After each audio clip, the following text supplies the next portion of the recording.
Merci. Bonjour à tous. Merci Jean-Philippe. Effectivement, c'est important pour l'Institut d'être là. Soit notre président, notre directeur général, moi-même, on essaye d'être autant que possible présent dans ces journées, ces congrès des réseaux cancers rares, comme les cancers. Pourquoi? Parce que ces réseaux, ils sont un exemple, une réussite des plans cancer, de la structuration qui a été faite de l'organisation du cancer en France pour amener des bénéfices vraiment directs pour les patients. Et c'est un modèle, ce modèle, qui est regardé vraiment avec intérêt à l'étranger, qui a servi un petit peu à écrire ce qui est aujourd'hui le système européen des réseaux d'expertise. Et donc, vraiment, il prend tout son sens aujourd'hui pour nous, au moment où nous sommes encore dans le lancement, enfin, on a déjà beaucoup d'actions qui sont lancées, de la stratégie décennale de lutte contre les cancers. Alors, cette stratégie de lutte, elle comporte 234 actions, vous voyez, il y en a 110 là, qui sont déjà plus ou moins lancées, avec l'idée que pour les patients atteints de cancer aujourd'hui, il reste quand même des défis à relever. Les 3 plans cancer ont amené beaucoup de structuration, et effectivement, les réseaux cancer rares sont un des éléments de cette structuration, mais au début de la stratégie décennale, on constatait qu'il restait des difficultés.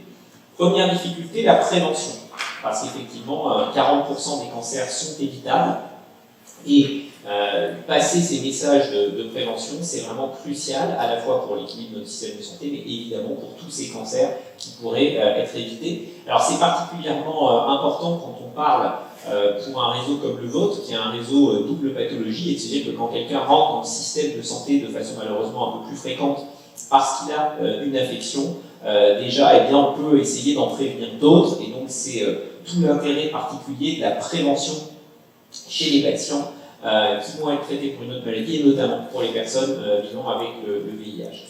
Deuxième point, c'est la question des séquelles, parce que beaucoup de choses avaient été faites pour s'attaquer au cancer lui-même, pas tellement pour regarder ce qui se passait après dans la vie des gens, et pourtant, on se rend compte que 5 ans après un cancer, on a 2 tiers des personnes qui souffrent de séquelles, qu'elles soient physiques, psychiques ou sociales. Et donc l'objectif, c'est de diminuer ce chiffre-là de moitié au moins, donc de passer de 2 tiers à 1 tiers dans les 10 ans qui viennent. Et puis, même si je vous le disais, beaucoup a été fait avec les plans cancer, il reste des cancers pour lesquels eh bien, on voit qu'il n'y a pas de progrès. Les médianes de survie ne bougent pas, il n'y a pas de nouveau traitement, et donc ces cancers de mauvais pronostic, il y a vraiment un intérêt à s'y attaquer tout particulièrement avec des idées complètement renouvelées, et c'est aussi ce que peut porter la stratégie nationale de lutte contre les cancers, avec l'idée, in fine, d'un axe plus transversal qui est de se dire que pour toutes ces dimensions, que ce soit la prévention, la lutte contre les séquelles, la lutte contre les cancers de mauvais pronostic, il y a des inégalités qui persistent, des inégalités territoriales, des inégalités sociales, et l'idée c'est de les combattre et de s'assurer que les progrès vont bénéficier à tous. C'est encore plus pertinent effectivement dans le cas du réseau aujourd'hui, parce que c'est de se dire que quelle que soit la catégorie de patients à laquelle on s'intéresse, quelle que soit leur comorbidité, quel que soit leur passé médical, eh bien on va leur offrir les mêmes chances dans le parcours de soins, dans l'accès à l'innovation. Donc cette stratégie, elle est là pour rappeler l'importance, je vous disais, de la prévention, du poids des facteurs de risque, de la question notamment du facteur de risque le plus important, qui reste le tabac, et donc de la question du sevrage tabagique, et notamment des personnes entrant dans le parcours de soins. Et c'est une réalité pour les personnes vivant avec le VIH, pour les risques de cancer, pour les risques cardiovasculaires. Il y a vraiment cette dimension à prendre en compte tout particulièrement, donc c'est un point important, et sur lequel nous insistons dans la stratégie avec l'idée de former l'ensemble des professionnels médicaux, professionnels médico-sociaux, professionnels sociaux. Il faut que vraiment ce soit un élan de la société. On travaille aussi pour ça avec les entreprises, avec les collectivités territoriales.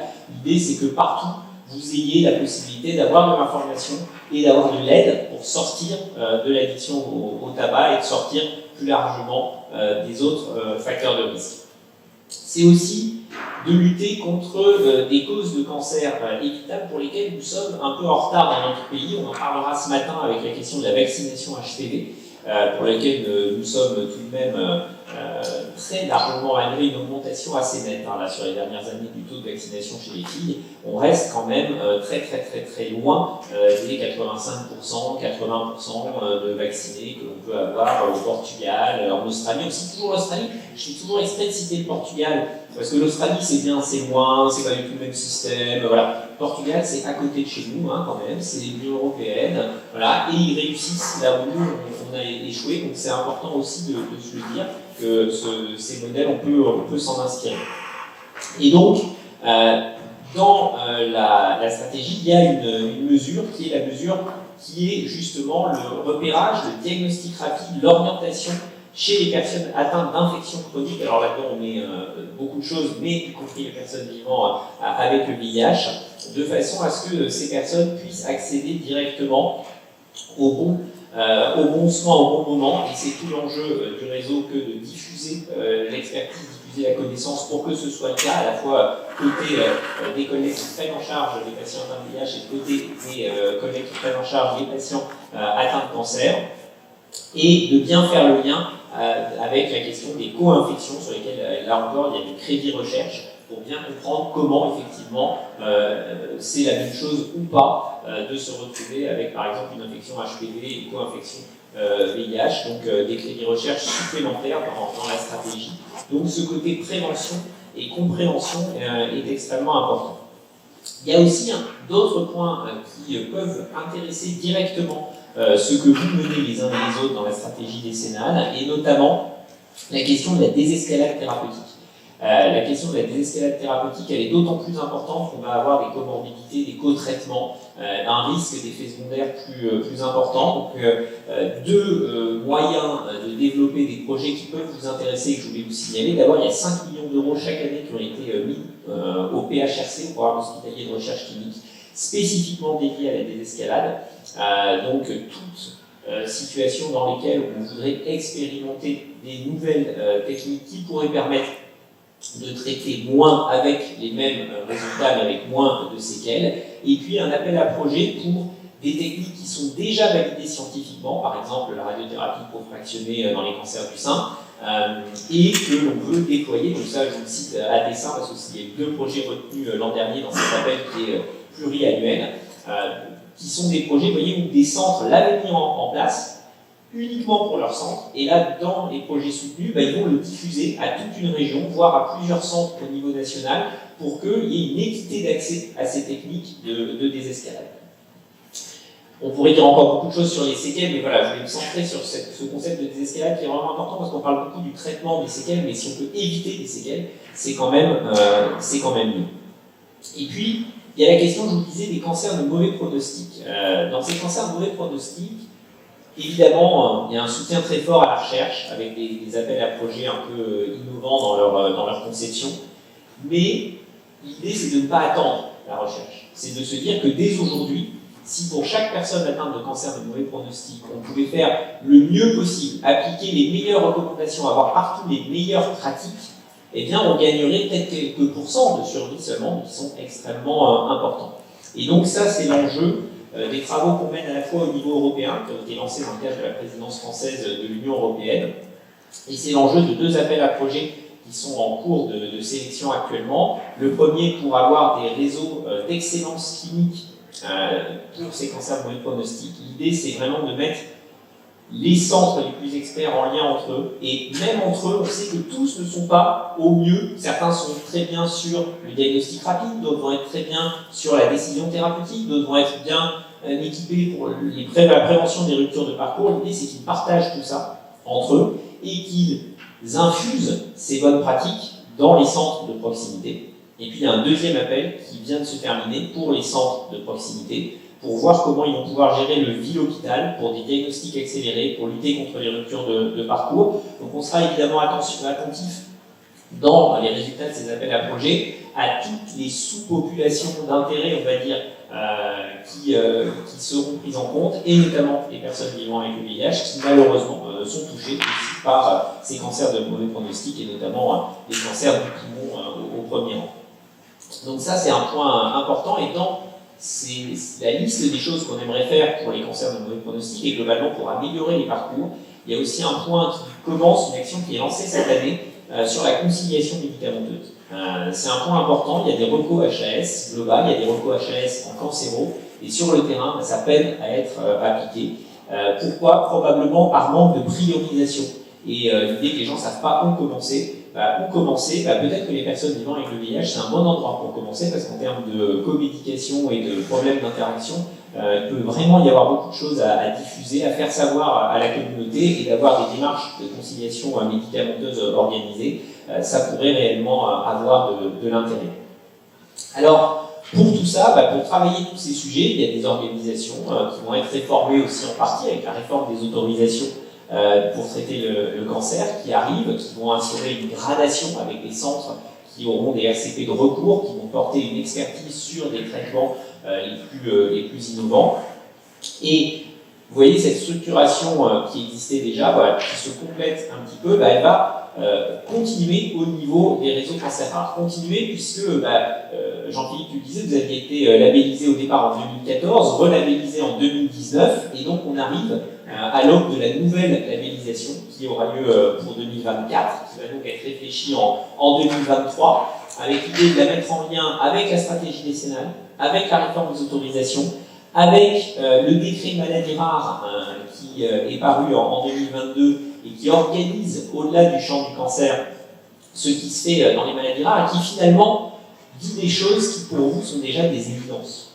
Dans ce décret, il y a l'idée de la structuration d'une équipe pluriprofessionnelle, il y a l'idée de la concertation pluridisciplinaire, il y a l'idée du lien avec les associations de patients et de l'importance que ça peut avoir pour la définition des priorités dans ces filières maladies rares. Et effectivement, ces réseaux, s'ils sont nés, ces réseaux cancer rares, c'est aussi parce qu'il y avait au départ, au-delà de la volonté de l'Institut, il y avait une impulsion de nombreuses associations de patients qui venaient porter les spécificités et les difficultés de ces situations.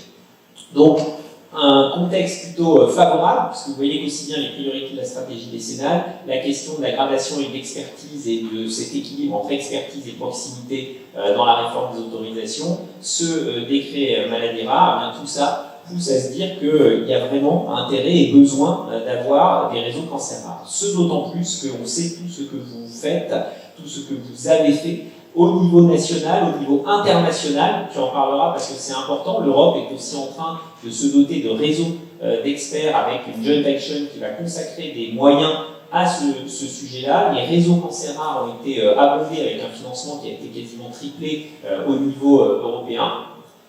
Je n'ai pas dit que nous allions le tripler au niveau national, l'argent est à la DGOS, il n'est pas chez nous. On va pousser quand même probablement pour que l'enveloppe soit un petit peu étendue et que vous puissiez compléter au mieux vos missions. Avec des sujets, on le sait, qui ne sont pas simples. Le sujet de la relecture ANAPAT, par exemple, qui, alors indirectement, joue quand même pour les patients de votre réseau, parce que via d'autres réseaux, vous avez cette question qui se pose. Et aujourd'hui, il y a le financement de cette relecture ANAPAT qui peut poser question. C'est pourtant crucial quand on regarde les taux de changement d'indication thérapeutique après passage dans les RCT cancer rares. Ils sont particulièrement importants. Donc c'est vraiment un gain pour les patients d'avoir le bon traitement parce que vos réseaux sont organisés. C'est la question du RGPD, alors c'est un peu technique certes, mais cette question de la réutilisation des données, parce que vous collectez les uns et les autres dans les réseaux cancer rares beaucoup de données et la question de leur réutilisation en recherche se pose, notamment demain la réutilisation des images, la réutilisation des lames d'ANAPAT avec de l'intelligence artificielle qui vient se greffer dessus. La question du lien qu'il va y avoir demain entre les Comprehensive Cancer Centers qui seront définis par une autre Joint Action européenne et les centres de référence des réseaux cancer rares. Alors un peu particulier pour vous qui êtes un des trois réseaux d'emblée avec un pilotage national, mais voilà, la question pourrait se poser d'avoir des liens avec ces centres par exemple qui seront identifiés. Alors pour traiter tous ces sujets, on va essayer de programmer, c'est en cours de calage, un séminaire qui réunira les réseaux cancer rares au premier semestre, en tout cas c'est sûr 2023, parce que vous êtes porteurs les uns et les autres d'expériences à partager, et votre réseau tout particulièrement par la multiplicité des pathologies traitées, par le nombre de sujets, de recommandations diverses et variées, peut avoir beaucoup à apporter aussi aux autres. Donc c'était vraiment important pour nous d'être là aujourd'hui, pour rappeler combien votre réseau est utile à la communauté médicale et de recherche sur nos sujets, combien il a été utile aux patients et surtout comment ce que vous allez nous dire aujourd'hui s'inscrit complètement dans ce que je viens de vous dire sur la stratégie décennale, sur la réforme des autorisations. Tout ça est complètement en lien et on voit bien avec le programme que vous avez conçu aujourd'hui pour cette journée que vous êtes complètement dans la ligne de ce qui est attendu par nous certes, mais attendu surtout pour que les choses progressent pour nos patients. Donc merci de nous avoir invités à ouvrir cette journée. J'espère qu'elle sera riche d'échanges, mais le programme le promet. Merci encore et on ne manquera pas de vous tenir au courant de toutes ces étapes en 2023 pour les réseaux cancer rares et le vôtre en particulier.